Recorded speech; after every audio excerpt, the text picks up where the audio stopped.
예수님께서 등장을 하셨습니다. 유대 사회에 등장하셨죠. 굉장히 놀랄 만한 사건입니다. 왜냐하면 유대인들에게 있어서 아브라함과 다윗의 계통에 의해서 메시아가 온다는 그런 사상과 그런 믿음을 그리고 예언을 그들이 가지고 있었기 때문에 그렇습니다. 그런데 예수님께서 오셨는데 유대 사회에 그렇게 친근함을 보이지 않으셨습니다. 왜냐하면 하나님의 뜻과는 다른 유대 사회가 펼쳐지고 있었기 때문에 그렇습니다. 그러니까 유대인들이 바라는 메시아와 또 하나님이 원하시는 백성들 사이에 큰 갭이 있었기 때문에 그렇습니다. 유대인들은 인류 역사상 굉장히 지금도 숫자가 작습니다. 그런데 함부로 건드리지를 못합니다. 숫자 많고 영토 넓다고 해서 강국은 아니지 않습니까? 영토도 작고 숫자도 적은데 그들은 지금 뛰어난 민족으로 수많은 난관을 뚫고 역사의 한 자리를 잡고 있습니다. 그런데 예수님께서 오실 때에 이 사람들은 그렇게 그 믿음을 가지고 있었지만 예수님께 칭찬을 받지를 못했습니다. 하나님의 독점적 사랑을 그들은 강조했습니다. 그러니까 우리만 천국 갈 수 있다. 우리만 하나님 앞에서 선민이다. 선택받은 백성이다. 라고 하는 거예요. 그래서 신학에 이르기까지 유대인들이 이방인과 같이 식사를 하거나 공동체를 모인다고 하는 것은 굉장히 큰 일이었습니다. 그것이 발각되면 유대 사회에 종교적 제재를 당할 만큼 굉장한 그런 프라이드를 가지고 있었습니다. 그런데 한번 생각해 보십시오. 그들은 하나님 말씀을 잘 믿습니다. 율법을 오르식으로 말하면 도덕 율법을 윤리를 잘 지키고 있어요. 그게 다른 사람들과 자기들과의 구별할 수 있는 구별점이라고 생각을 했습니다. 그러니까 우리 민족을 어떻게 구분할까? 어떻게 차별성을 가질까? 힘으로도 안 되고 능으로도 안 되고 도덕 윤리로 좀 더 높은 차원의 도덕 윤리의 삶을 살면 저들과는 비교할 수 없는 그런 삶을 산다라고 하는 거예요. 그것을 우리가 한번 생각해 볼 필요가 있는 겁니다. 자, 우리가 예수를 믿었어요. 예수를 믿었는데 예수를 믿기 전과 믿고 난 후가 있습니다. 분명히 다를 수 있습니다. 그러나 우리가 예수를 믿고 난 다음에 전과 후가 천사처럼 변화된다고 하는 것은 극히 어렵습니다. 아니, 불가능한 얘기죠. 그래서 기독교에서는 교리 중에 성화라고 하는 교리가 있습니다. 인간이 거듭나고 하나님의 백성이 된 다음에 이렇게 천천히 변화를 되는 것이지 갑자기 기도원 거 가지고 불 받았다고 해가지고 그 사람이 변화되는 건 아니에요. 신앙적인 열심은 낼 수 있어요. 신앙적인 열심은 낼 수 있어요. 그렇지 않습니까? 제가 20살 때 성령을 받았습니다. 말씀드렸던 것처럼 하나님이 살아계시면 준표를 보여달라고 그랬습니다. 그러면서 제가 하나님이 이 시간 방언을 하게 해주시면 제가 신학을 하고 목회자가 되겠습니다. 그리고 방언을 할 때마다 하나님 살아계심을 늘 느끼겠습니다. 라고 그렇게 기도하는 순간 제 혀가 구부러지고 방언이 터져나오고 회개를 했어요. 그렇다고 해서 제가 완전한 사람이 되었습니까? 그 완전한 사람이 된다는 건 굉장히 어렵습니다. 자, 모세를 온유한 사람이라고 얘기합니다. 그 온유함이 온 세상에 승하더라. 이렇게 말을 했어요. 어떻게 만들어진 온유입니까? 40년 동안 만들어진 온유예요. 정말 그 소리 듣기 힘들잖아요. 저 사람 볼 때 참 온유하다. 그 정도로 모세가 온유한 사람이었어요. 그런데 모세가 이스라엘 백성들을 이끌고 광야에 나왔지 않습니까? 그리고서 이제 하나님과 대면하기 위해서 십계명을 받기 위해서 호렙산에 올라가게 됩니다. 시내산에 올라가게 되죠. 40일간 머물렀습니다. 그때 십계명을 받고서 내려갔어요. 그런데 밑에서는 백성들이 40일을 기다리지를 못했습니다. 기다리지를 못했어요. 못하고 난 다음에 못하니까 그들이 불안했습니다. 불안하니까 뭔가를 만들어야만 했습니다. 그래서 금부치, 은부치를 다 꺼내들고 불 속에다 집어넣어서 황소 한 마리를 만들었습니다. 그리고 만들고 난 다음에 이것이 우리를 인도한 여호와다. 이렇게 표현을 했어요. 모세가 너무너무 그것을 보고 화가 나서 하나님께서 친히 써주신 돌판을 던져서 깨트려 버렸어요. 얼마나 이게 무서운 일입니까? 하나님이 그만큼 격동했다는 거죠.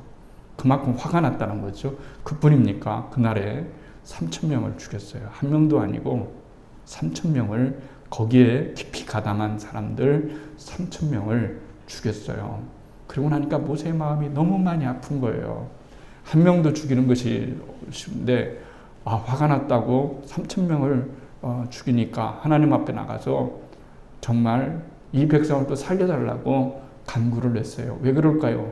그만큼 고뇌가 컸기 때문에 그렇습니다. 자기 때문에 3,000명이 죽는 거예요. 죽은 거예요. 이렇게 모세는 아시는 것처럼 그의 삶 속에서 그 삶이 완전히 변화된다는 것은 어렵다는 것을 알게 됩니다. 결국은 그는 가나안 땅에 들어가지를 못했다는 것을 우리는 알게 되는 거죠. 무슨 말씀을 드리려고 하냐면은 우리가 예수를 믿는다고 해서 완전해지는 것은 결코 아니다는 거예요. 지난 주에도 말씀을 드렸던 것처럼 우리가 구원받는 것은 우리의 행위에 의해서 구원을 받는 게 아니란 말입니다. 우리가 예수를 믿으면 정말 고뇌해야 돼요. 뭐에 고뇌해야 됩니까? 내 신앙에 대해서 고뇌를 해야 되는 거예요. 왜 나는 이렇게밖에 살지를 못할까?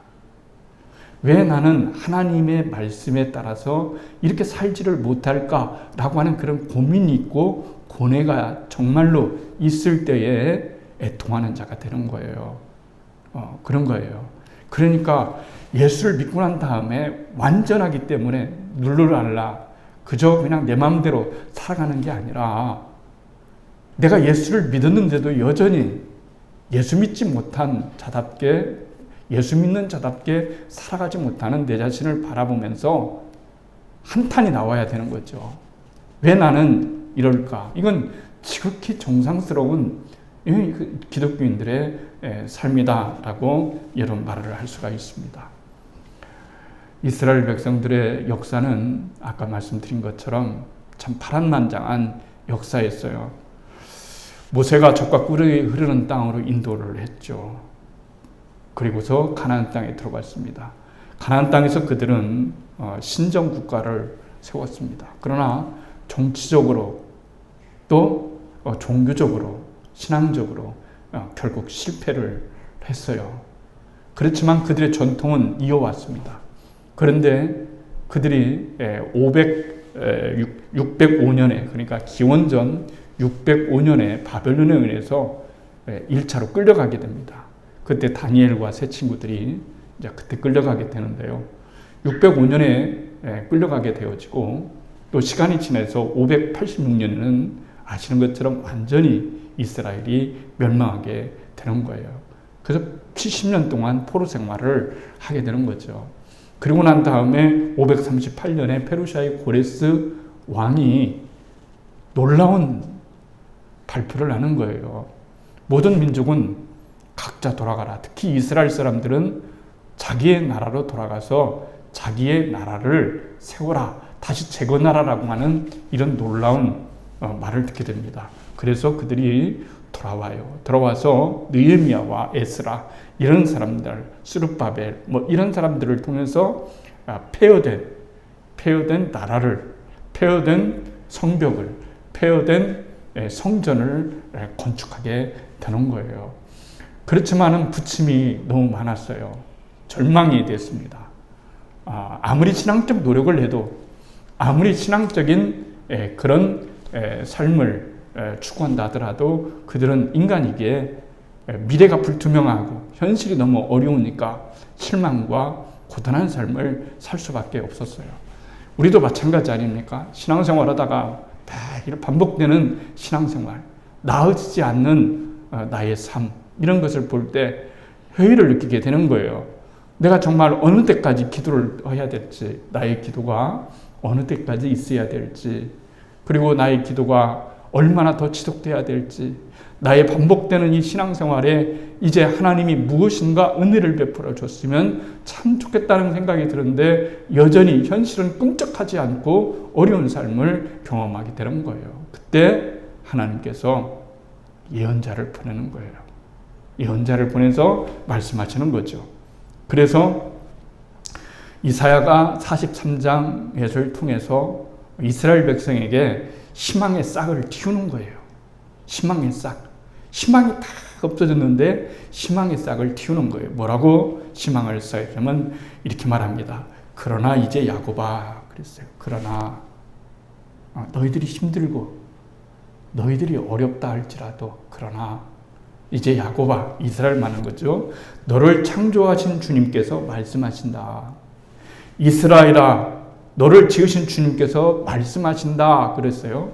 여기서 중요한 것은 하나님은 말씀하시고 백성은 듣는 거예요. 전달자는 예언자입니다. 그런데 만약에 받는 자가 제대로 받지를 않으면 이 말씀은 자기의 말씀이 되지를 않는 겁니다. 중요한 것은 그래서 하나님의 말씀을 내 말씀으로 받아들이는 것이 굉장히 중요한 거예요. 거기서부터 시작을 하는 겁니다. 역사는, 나의 인생의 역사는 하나님의 말씀을 붙잡는 데서부터 시작하는 거라고 말할 수가 있습니다. 그러면서 이렇게 말씀하시는 거예요. 내가 너를 속량하였으니 두려워하지 말아라. 두려워하지 말아라. 내가 너를 지명하여 불렀나니 너는 내 것이다. 너는 내 것이야. 네가 아무리 쓰러지고 넘어지고 힘들어도 너는 내 것이야. 그런 거예요. 그 말은 신학적 관점에서 말하면 이런 거예요. 너희들이 예수를 믿고 실수하고 실패하고 넘어진다고 해서 나는 끝났구나. 나는 도저히 이제는 너무 불가능한, 구제불능한 하나님의 자녀가 될 수밖에 없구나. 나는 구원에서 멀어지는 것이 아닌가. 그런 것이 아니라 그럼에도 불구하고 하나님은 우리가 도덕적으로, 윤리적으로, 율법적으로 완전했기 때문에 우리를 하나님의 자녀나 하나님의 사람으로 구원의 백성으로 삼아주신 것이 아니라 아까 지난 주간에 말씀드린 것처럼 이미 우리는 하나님의 자녀이기 때문에 하나님께서 우리를 하나님의 자녀 삼아주셨기 때문에 어떠한 상황에서도 우리는 하나님의 자녀라는 것을 우리들에게 말씀해 주시는 거예요. 그것이 바로 믿음의 확신인 거예요. 내 자신을 바라보면 구원이 믿어지지 않아요. 내가 뭐 내세울 게 있어요. 그런데 내 자신에 대한 확신이 아니라 하나님에 대한 확신, 하나님의 사랑에 대한 확신, 하나님을 향한, 나를 향한 구원의 확신을 갖고 나아가는 것이 정말로 중요한 것이라고 말할 수가 있습니다. 내가 너를 지명해서 불렀다. 너는 내 것이다. 내가 물 가운데 지날 건너갈 때에도 너와 함께하고 내가 강을 건널 때에도 물이 너를 침몰치 못하게 할 것이다. 내가 불 속에 걸어가도 그을리지 않을 것이며 불꽃이 너를 태우지 못할 것이다. 나 주 너의 하나님 이스라엘 거룩한 하나님이다. 너의 구원자다. 내가 이집트를 속량물로 내주고 너를 구속하였고 너를 구속하려고 너 대신에 에디오피아를 스바를 내주었다. 내가 너를 보배롭고 존귀하게 여겨 너를 사랑하였으므로 그랬습니다. 이스라엘 백성들은 아무리 생각해봐도 자기가 존귀한 백성이라는 것이 믿어지지가 않아요. 근데 하나님은 나를 가리켜서 존귀한 백성이라고 이렇게 말을 하는 거예요. 이게 현실과 믿음 사이의 갭인 거예요. 나는 여전히 존귀하지 못한 존재입니다. 그렇게 살아왔어요. 그런데 하나님은 너는 존귀롭고 또 존귀로운 내 자녀다. 너 나의 자녀다. 이렇게 말씀하시는 거예요. 그러면서 내가 너를 사랑하였으므로 너를 도신하여 다른 사람들을 내주고 너의 생명을 대신하여 다른 민족들을 내주겠다. 내가 너와 함께 있으니 두려워하지 말아라. 내가 너와 함께 있으니 두려워하지 말아라. 이렇게 말씀하시는 거죠. 내가 동쪽에서 너희 자손을 오게 하며 서쪽에서 너를 모으겠다. 북쪽에다가 이르기를 그들을 내놓으라 하고 남쪽에다가도 그들을 붙들어 두지 말아라. 나의 아들들을 먼 곳에서부터 오게 하고 나의 딸들을 땅끝에서부터 오게 하여라. 그 말씀이죠. 지금 70년의 포로 생활에서 희망이 보이지 않아요. 그런데 이사야를 통해서 너희들을 다시 불러주겠다. 내 자녀, 너희들은 내 자녀다. 너희들이 여전히 고생하고 여전히 힘들었고 여전히 고통 가운데 있어도 너희들은 내 자녀다 라고 하는 것을 우리들에게 말씀해 주시는 거예요. 그러면서 이렇게 말씀하시는 거예요. 나의 이름을 부르는 나의 백성, 나에게 영광을 돌리라고 창조한 사람들, 내가 빚져 만든 사람들 모두 오게 하라고 말하겠다. 이사야가 이렇게 말하는 거예요. 포로가 된 이스라엘에게 주는 이르의 말씀입니다. 내가 너희들에게 해방을 줄 것이다 라고 하는 거예요. 포로로 잡혀본 적은 없죠. 전쟁을 하지 않았기 때문에 그렇죠. 그렇지만 우리 인생 살아가면서 포로로 살아갑니다. 그렇죠. 어느 때는 죄의 포로에 대해 살아가고 근심의 포로에 들어가 살아가고 두려움의 포로에 잡혀서 살아가고 참으로 근심과 염려의 두려움의 포로로 살아가는 거죠. 그런데 주님께서 말씀하시기를 뭐라고 말씀하시냐면 너를 다시 내가 모을 것이다. 내가 너희를 사랑하려고 불렀다. 내 사랑의 대상으로 삼았기 때문에 내가 결코 너희를 포기하지 않는다. 이렇게 말씀하시는 거예요. 너희를 다시 회복시키고 영광스러운 일을 내가 어떤 일을 다 감당하더라도 그 일을 너에게 하겠다라고 이렇게 말씀을 하는 거예요. 그런데 무슨 말씀을 오늘 말씀과 연관지으려면 누가복음 1장 우리가 살펴본 대로 5절부터는 세례 요한의 출생을 얘기하는 거예요. 이스라엘 백성들이 하나님을 믿었습니다.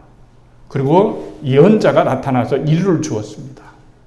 말라기가 끝으로 해서 모든 예언은 거기서 끝을 맺습니다. 그리고 한 400년이 지난 다음에도 400년 가까이 아무런 말씀이 들리지 않는 거예요. 우리 인생에서 위기는 말씀이 들리지 않는 겁니다.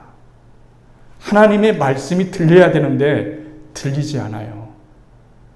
하나님의 말씀은 있어도 하나님의 그 말씀이 내 것이라고 말씀이 들리질 않는 거예요. 그런데 하나님의 말씀이 들려보세요. 문제는 달라지지 않겠어요? 그러니까 400년 동안의 이스라엘 백성들이 답답하고 힘든 것은 뭐냐면은 하나님의 말씀이 들려오지를 않는다는 거예요. 이래라 할지 저래라 할지 차라리 혼내준다든지 너희들을 혼내겠다든지 뭐 이래야 되는데 하나님께서 어떤 말씀도 전해주지 않는 거예요. 말씀이 단절된 거예요.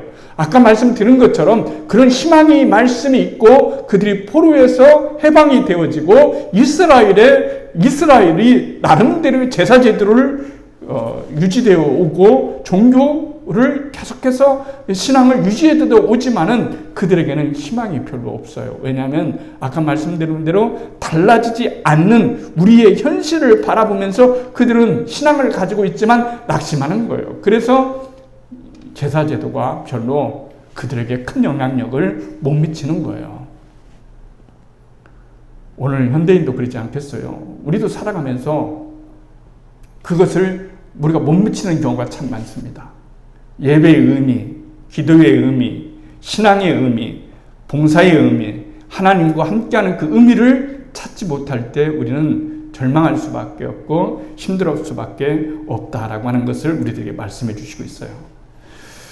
제사제도가 계속해서 이어져 나오는데 드디어 하나님께서 한 예언자를 보내는 거예요. 그 예언자가 누구냐면 요한인 거예요. 400년을 뛰어넘어서 요한이 나옵니다. 그러니까 사복음서에서 등장하는 모든 이야기는 누구의 이야기가 꼭 나오냐면 세례 요한이 나온다는 것이 특징입니다. 왜냐하면 세례 요한은 예수님과 구약의 일을 연결시키는 연결고리가 되는 것이기 때문에 그런 거예요. 연결고리가 중요합니다. 여러분, 마태복음을 읽어보세요. 누가 누구를 낳고 누가 누구를 낳고 아는 사람이 있고 모르는 사람도 있어요. 그렇죠? 모르는 사람이 더 많을까요? 아는 사람이 더 많을까요? 모르는 사람이 훨씬 더 많습니다. 유명한 사람은 별로 되지 않아요. 근데 모르는 사람이 훨씬 더 많아요. 근데 만약에 그런 사람들이 무명의 사람들이죠. 의미 없었던 삶처럼 살아가는 삶이었죠. 그런데 그들이 없었다면 연결되지가 않아요. 예수 그리스도까지 연결되지가 않아요. 그러니까 여러분의 삶이, 우리의 삶이 때때로는 답답하고 힘들고 어렵다 할지라도 그게 뭐냐면 연결고리가 있어야 되는 거예요. 저는 아들에게, 목회하는 아들에게 이렇게 말을 합니다. 아빠는 심었다. 아빠는 처음 예수를 믿었다. 아버지는 뿌리는 사람이고 심는 사람이다. 누군가는 심어야 되지 않겠느냐. 뿌려야 되지 않겠느냐. 아빠는 이름 없이 빛 없이 살아가는 그런 아주 조그만 그런 목회자에 불과하다. 그렇지만 너 때는 다를 것이다. 하나님께서 나를 연결고리 삼아서 너희들의 후손들은 달라지게 될 것이다 라고 하는 것이 자녀에게 줄 수 있는 믿음이에요. 연결고리가 필요한 거예요. 그러니까 여러분이 정말로 어떤 사람이 되어야 되냐면 믿음과 믿음을, 나의 믿음을 또 한 세대에 연결시켜주는 그런 연결고리가, 신앙의 연결고리가 되어주는 그런 의미가 있다는 거예요. 주님, 도대체 나에게 무슨 의미가 있어요? 정말 다른 사람은 예수 믿고 복 받고 예수 믿고 잘 되고 예수 믿고 뭐 간증하는 사람들 보면 드라마틱한데 제 인생에는 드라마틱한 간증거리 하나 없고 이게 뭐겠어요? 그런 게 아니에요. 신앙은. 여러분, 신앙이라고 하는 것은 내 삶 속에 어떤 드라마틱한 반전의 이야기만 있어야 되는 것이 아니라 우리 모두는 발견하지 못해서 그렇지 인생에서 하나님의 은혜를 너무너무나 많이 잊고 사는 그런 사람들 중에 하나라는 사실을 우리가 기억할 필요가 있다라고 하는 거예요. 사가랴가 나옵니다. 그의 아내는 엘리사벳입니다. 그런데 제사장 가문입니다. 제사장 가문이라고 하는 건 아론 후손이라는 얘기죠. 그런데 이때 제사장들 할 수 있는, 제사장을 노릇을 할 수 있는 사람이 한 4만 명 됐어요. 그러니까 이 4만 명이 어떻게 다 제사장 노릇을 하겠어요? 성전에 가서 그 많은 사람이. 그래서 24반차로, 24개로 그 조로 쪼개는 겁니다. 우리 식으로 말하면 24개 조로 쪼개는 거예요. 쪼개서 그 반열에 속한 사람, 1반열, 2반열, 3반열, 24반열. 그래서 이렇게 가야바, 오늘 성경에 보면은 아비야 반열에 속했다. 그러면 그 얘기는 5절에 유대왕 헤롯 때에 아비야 반열의 제사장 한 사람이 있었으니 이름은 사가랴요 그의 아내는 아론의 자손이니 이름은 엘리사벳이라. 이렇게 말씀이 나온단 말이죠. 그런데 여기서 중요한 것은 바로 그런 거예요. 사가랴가 제사장이란 말이에요. 그런데 제사장은 제사장인데 날마다 가서 제사를 드릴 수 있는 사람이 아니에요. 많은 사람들이 있었기 때문에 그 반차가 올 때까지 기다려야 되고, 그리고 그 조에서도 제비뽑기를 내서 거기서 뽑혀야만 하나님께 나아가서 이스라엘을 대신해서 분향을 하고 제사를 드릴 수 있는 그런 상황 속에서 이 사가랴가 마음에, 여러분, 가슴이 떨리는 거예요.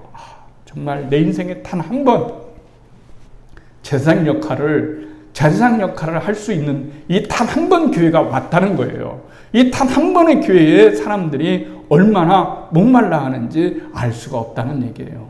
예배는 그런 거예요. 매일매일 드려지지만은 예배를 매일처럼 드릴 수 없는 사람이 있어요. 드리고 싶지만 어떤 이유에서든지 드릴 수 없는 사람들이 너무나 많은 거예요. 그렇기 때문에 예배라고 하는 것은 우리가 하나님께 나와서 분위기를 따지거나 어떤 현상을 따지는 것이 아니라 하나님과 나 사이에 드릴 수 있는 그런 간절함이 배어 있을 수 있는 것이 바로 예배가 되어야 된다는 것을 우리에게 말씀하시고 있는 거죠. 그러면서 오늘 사가랴가 제사를 분향을 드리러 갔어요. 그런데 갑자기 천사가 나타난 거예요. 신앙 체험을 하게 된 거예요. 천사가 나타났어요. 그러면서 말을 하는 거예요. 무슨 말을 하냐면 거창을 말하는 것이 아니라 너의 소원을 들어주겠다라고 하는 거예요. 사가랴와 엘리사벳의 소원은 무엇입니까? 자식에 대한 문제죠. 이 세상에서 할 수 없는, 하기 가장 어려운 말이 자식의 이야기입니다. 여러분, 자식이 그만큼 어려운 거예요. 힘든 거예요. 자식에 대한 이야기를 하는 거예요. 너에게 자식이 없다. 없는 걸 알고 있다. 그리고 너의 부부가 계속해서 이 문제를 가지고 이기한 것을 알고 있다. 기도한 것을 내가 알고 있다. 하나님이 그 기도 소리를 들으셨다고 하는 사실을 분명하게 말씀하시는 거예요. 13절에 천사가 1장 누가복음 13절에 이렇게 말합니다. 천사가 그에게 이르되 사가랴여 무서워하지 말라. 너의 간구함이 들린지라 그랬습니다. 너의 간구함이 들린지라 그랬어요. 하나님께 간구한 것이 안 들리는 것은 없어요. 그러니까 믿음이 굉장히 중요한 거죠. 내가 어떤 기도를 드렸든지 간에 그 기도는 반드시 하나님께 들려진다라고 하는 그런 믿음을 갖는 것이 참으로 중요한데 사가랴와 엘리사벳은 어떤 것이 소원이냐면 죽기 전에 자식을 낳는 것이 소원인 거예요. 자식 갖는 것이 소원인 거예요. 그런데 나이가 이미 벌써 너무 많아서 자식 갖기에는 이미 틀렸다 하는 거죠. 그런데 그때 틀렸다라고 생각하니까 내가 모든 것들을 다 내려놓고 이제는 안 되겠다라고 생각하면서 이제는 그랬는데 세상에 그때 하나님이 나타난단 말이죠. 인생 살아가면 참 해석할 때가 어려울 때가 많아요. 좀 진작에 하나님이 응답해 주셨으면 얼마나 좋겠어요. 나이 젊을 때 하나님 만나게 해주시면 얼마나 좋겠어요. 시간 다 가고 이것 빼고 저것 빼고 이제 예수 한번 참나 믿어봐야 되겠다라고 생각하니까 인생이 다 가버린 경우가 얼마나 많은지 알 수가 없는 것이 인생이지 않겠습니까? 그러니까 사가랴한테 이렇게 말하는 거예요. 너에게 자식이 있을 것이다. 오늘 본문 말씀이 바로 그런 거예요. 그런 말씀을 해주시고 있는 거예요. 보라, 너희가 자식이 있을 것이다. 그러니까 사가랴가 믿지를 못하는 거예요. 하나님이 말씀하시는데도, 하나님의 천사가 말씀하시는데도 못 믿는 거예요. 그런데 보라, 이 일이 되는 날까지 내가 말 못하는 자가 되요 그랬어요. 이 말이 굉장히 중요한 거예요. 말 못하는 자가 되었어요. 그 일로. 왜요? 믿지 못하니까. 제가 오늘 여러분과 나누고자 하는 말씀은 이거예요. 말 못할 사연인 거예요. 인생 살아가면 말 못할 사연 많아요. 이 일도 있고 저 일도 있고 참 꺼내기 쉬운 어려운 이야기, 말 못할 사연이 많는 거예요. 나는 정말로 어떤 일에 대해서 그렇게 말하고 싶지만 말할 거리가 없어요. 내놓을 거리가 없어요. 그런데 주님께서 말씀하시기를 뭐라고 말씀하시냐면 너의 자식이 나올 때까지 이름을 장명까지 줘요. 요한이라 해라. 요한이라고 불러라. 이런 거예요. 장명까지 해주면서 이렇게 말씀을 하는데도 너무나 현실과 그리고 하나님이 말씀하시는 그 일이 갭이 너무 크니까 안 받아지는 거예요. 그렇지만은 하나님은 그렇게 말씀하시는 거죠. 이 일이 이룰 때까지, 이 일이 이루어질 때까지 네가 말을 하지 못하리라 그런 거예요. 우리 인생은 어떤 인생입니까? 말 못하는 인생이에요. 하고 싶은 말 못해요. 하고 싶지만은 할 수가 없어요. 왜 그런 걸까요? 아직 나타나지가 않았기 때문에, 아직 열매가 맺어지지 않았기 때문에 말하고 싶어도 그 말을 했으면 좋겠어요. 내 자식이 나에게 하나님이 자식 주신단다. 하나님이 내 꿈을 이루어 주신단다. 라고 춤추고 싶고 말하고 싶은데 말 못하는 것은 뭐냐면 아직 미래적인 일이기 때문에 그런 거예요. 믿지 못하는 사가랴의 말벙어리. 얼마나 답답하겠어요. 무슨 일이 있었나? 있었죠. 하나님을 경험하는 그런 놀라운 일이 있었어요. 하나님 말씀해 주셨어요. 너에게 응답이 될 것이다. 너에게 요한이라고 하는 아들이 나올 것이다. 라고 이렇게 말씀하셨음에도 불구하고 말 못하는 그런 사연이 있단 말이죠. 인생 살아가다 보면은 신앙생활하다 보면 말 못할 일들이 많이 있어요. 목회자는 목회자대로, 성도는 성도대로, 아버지는 아버지대로, 어머니는 어머니대로, 자식은 자식대로, 또 부모는 부모대로 말 못할 사연이 다 있는 거예요. 말을 할 수가 없어요. 그런데 여기서 중요한 사실은 무엇이냐면은 하나님께서 반드시 말할 때를 주신다는 겁니다. 말할 때를 주시는 거예요. 내 말문이 막혀서 아니면 내 현실이 가로막혀서 아직 이루어지지 않았기 때문에 말을 하지 못하지만 시간이 지나면 오늘 본문대로 이렇게 말씀하시지 않습니까? 때가 이르면 내 말이 이루어지리라 하더라 그랬어요. 때가 되면 이루어지는 거예요. 다 때의 문제예요. 때가 이루면 이루어지게 되어 있는 거예요. 우리가 하나님께 붙어 있으면, 우리가 예수께 붙어 있으면 때가 이루면 이루어지게 되는 겁니다. 하나님께서 오늘 우리들에게 말씀하십니다. 때가 이루면 이루어지리라.